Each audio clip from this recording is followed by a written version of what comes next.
Hello everyone, আজকে আমি বগরি আচার বানিয়েছিলাম। কড়াইতে অল্প সরষের তেল দিয়ে এটাতে দুটো শুকনো লঙ্কা, পাঁচফোড়ন দিয়ে আগের থেকে ধুয়ে রাখা বগরিগুলো অ্যাড করে দিয়েছিলাম। দেন এটাতে আমি অল্প করে হলুদ গুঁড়ো, লঙ্কার গুঁড়ো দিয়ে ভালো করে মিক্স করে নেব।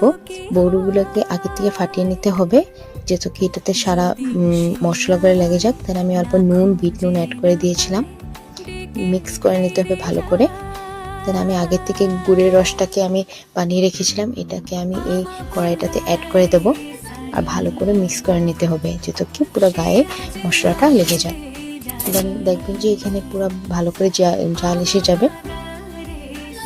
জাল আসার পর আপনারা চেক করে নেবেন এটাতে আঠালো ভাবটা এসেছে কিনা। আমি অল্প এটাতে চাট মশলা আর অল্প আমচুর পাউডারও অ্যাড করে নিয়েছিলাম যেহেতু কি ট্যাঙ্গি ফ্লেভারটা আসুক। আপনারা কে কে বগরি আচার খেতে ভালোবাসেন আমাকে অবশ্যই জানাবেন।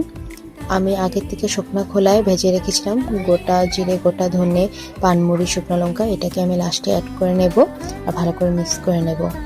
এটাতেই রেডি হয়ে যাবে সুস্বাদু বগরি আচার। আপনারা এটা বানিয়ে এনজয় করতে পারবেন।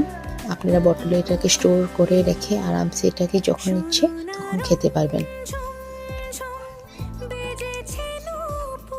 এটা আমার ফার্স্ট কুকিং চ্যানেল, আপনারা প্লিজ সাবস্ক্রাইব করবেন যদি ভালো লাগে থাকে। Thank you.